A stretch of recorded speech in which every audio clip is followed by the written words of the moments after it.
타이완인 백조미와 대만의 사위 최세은입니다.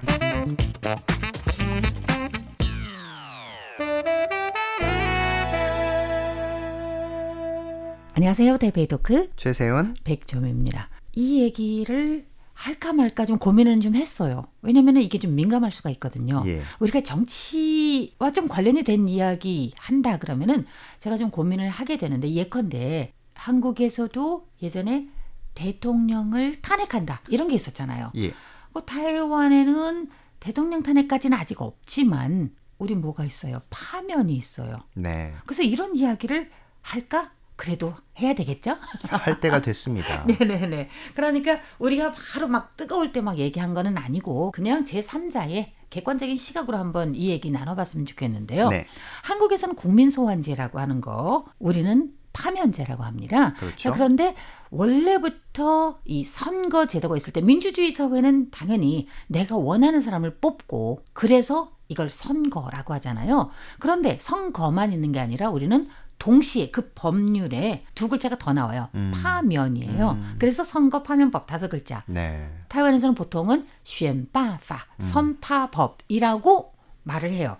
그래서 누구든지 우리는 선거법이라는 말을 안 써요. 그렇군요. 그래서 우리는 처음부터 선거라는 거는 선파법이라고 생각을 했었어요. 그 그러니까 정도로. 헌법적으로 인정을 하고 시작을 하는 거잖아요. 그렇죠. 처음부터. 굉장히 처음부터 민주적이라고 생각을 합니다. 그래요? 책임을 줬으면 거기에 대한 책임을 묻는 것은 네. 민주주의의 기본이죠. 그러니까 국민들이 다 할 수 있고, 그러니까 마찬가지로 한국에서도 저 대통령 탄핵을 한다. 이것도 국민에게 그런 힘을 준 거잖아요. 그렇죠. 그래서 헌법재판소에서 여기에 대한 판단을 하는 거고. 네. 그렇지만 국민이 투표로 하진 않잖아요. 그렇죠? 그렇죠. 근데 타이완은 투표로 합니다. 제가 대만 와서 가장 놀란 순간들 중에 하나가 바로 지난 까오숑 시장 파면 때였어요.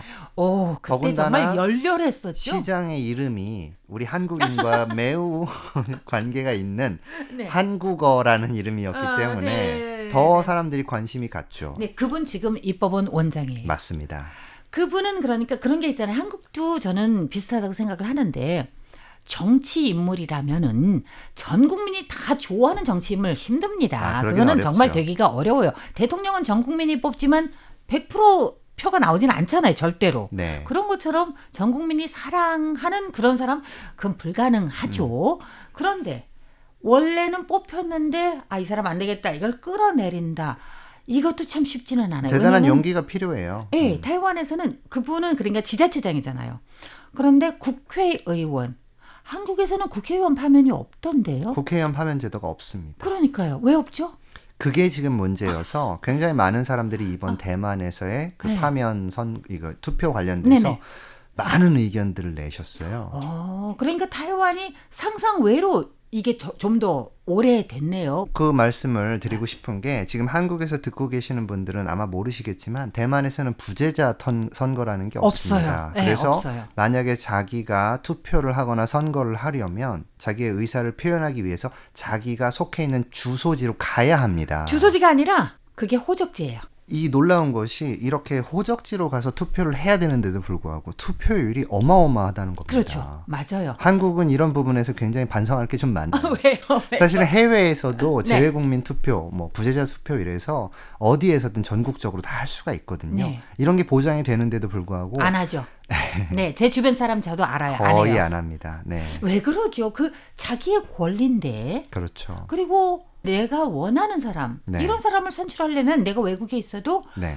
그런 기회가 있는데 왜 안 네. 합니까? 우리는 그거 있었으면 좋겠는데 그게 없잖아요. 그래서 이번 파면 선거가 네. 파면 선거가 아니라 파면 투표가 네. 상당한 의미가 있다는 뉴스들이 한국 신문에서도 많이 나왔는데요. 네. 뭐냐면 투표율이 낮은 게 아니었습니다. 맞아요. 네, 투표율이 우리는 낮은 게 평균 아니었는데 55? 네, 네, 그런데도 평균 55. 불구하고 이번에 집권 여당인 민진당이 전패를 했다는 거죠. 그렇죠. 역시 그거는 예상 외였었어요. 네.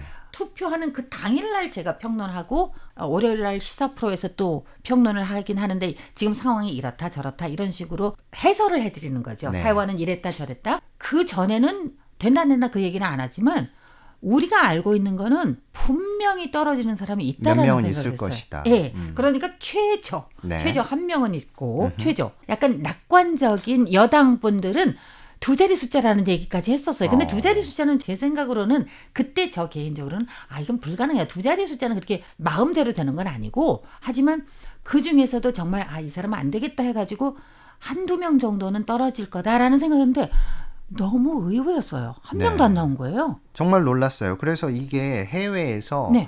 아무래도 이번 이 파면 투표의 주제가 친중 네. 혹은 그 이제 반중. 국내 안에서 중국에게 이익이 되는 법률들을 통과시키려다는 그런 어떤 오해와 우려들 때문에 나온 거잖아요. 네. 근데 그랬는데 전패를 했다? 그러면 지금 대만 사회가 다시 친중으로 돌아서는 건가라는 외국의 우려 섞인 목소리들이 외국에서는 나왔던 그걸 거죠. 우려했군요. 특히 한국에서 그걸 많이 제가 본 그걸 겁니다. 조금 설명을 해드릴게요. 이번에 제일 많이 나왔던 말이 캉종바오타이, 그러니까 중국에 대항하고 우리 대만을 보유하자, 대만을 보호하자 이런 건데 지키자라는 건데 이게 말이 왜 많이 엇나갔냐면요. 그냥 공산당 지금 파면하자. 근데 문제는 뭐냐. 사람들이 지금은 다 공부한 사람들이에요. 멸공해야 된다 이런 말을 하는 거 있잖아요. 이게 말이 안 되는 건 이 세상에 중국 공산당만 있는 게 아니고 남향 정책 한국에서는 남진 정책이라고 하나요? 그렇게 하면서 우리 베트남 안 가냐, 캄보디아 안 가냐, 이쪽 다 공산주의 국가예요. 이런 무슨 뜻이냐.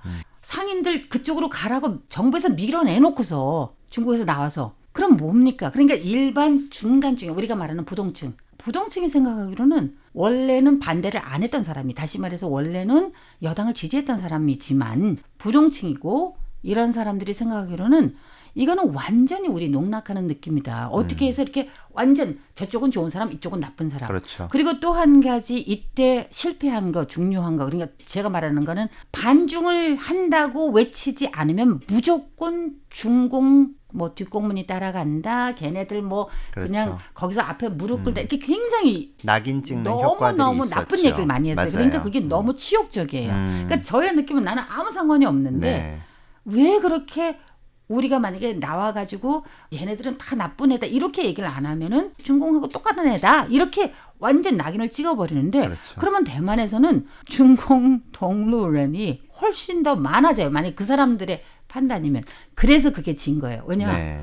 지금은 지식층이 많아요. 맞습니다. 그렇게 쉽게 우매하게 넘어가지는 않거든요. 일반 대중의 교육 수준도 높고 세상을 바라보는 눈도 충분하거든요. 그래서 그래서 많은 사람들이 이번에 라이칭더 정부가 이렇게 무리수를 둔 것이 지금 입법원의 상황이 한 표 차이. 맞아요. 네, 딱 한 표 차이다 보니까 이러한 상황에서 정부가 집행하고 싶어하는 법안들이나 이런 것들이 정책이 제대로 통과가 되지 못하고 계류되는 거를 어떻게든 뒤집어 보기 위한 고육책이었는데 오히려 레임덕은 더 높아지게 됐다. 이런 이야기들이 나오는 것 같습니다. 자, 그래서 사실상 다 부결이 됐다. 25대 0 이런 말을 많이 쓰잖아요. 네. 이렇게 됐지만 그런대로 대한민국의 시각에서는 이게 참 의미 있는 거다. 이렇게 평가를 하신 것 같아요. 그죠? 네, 대부분의 뉴스에서는 이것이 국민의 민주주의의 역량을 실험해 본 좋은 사례였고, 그리고 한국의 인터넷을 보는 사람들도 대부분 대만 사람들이 이런 민주주의적 실험을 이렇게 해보고 네. 또 거기에서 여러 가지 얻는 것들을 깨닫게 되고 그것을 좀 개선해 나가는 방향이 굉장히 보기가 좋다. 이렇게 긍정적인 반응들이 많았습니다. 와, 정말 다행이네요. 왜냐면 그렇게 좋게 봐줘서 저는 이번에 이런 파면 투표가 있은 후에 누구 잘했다, 누구 못했다 이런 거를 완전 떠나서요. 이런 파면 투표가 있었기 때문에 국민의 목소리를 아주 직접적으로 우리가 그럼요. 들을 수 있었었고 맞습니다.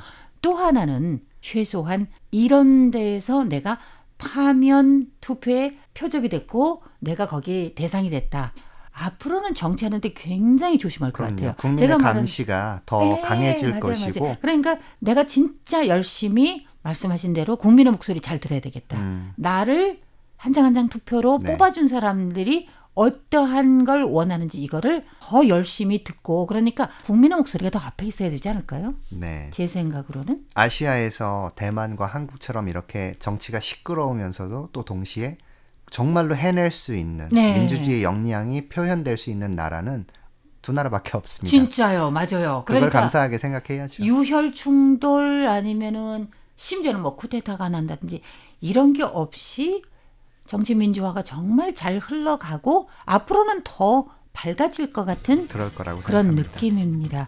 네, 오늘 대비도구 여기서 마칩니다. 진행해 최세훈 백점이었습니다. 여러분 감사합니다. 감사합니다.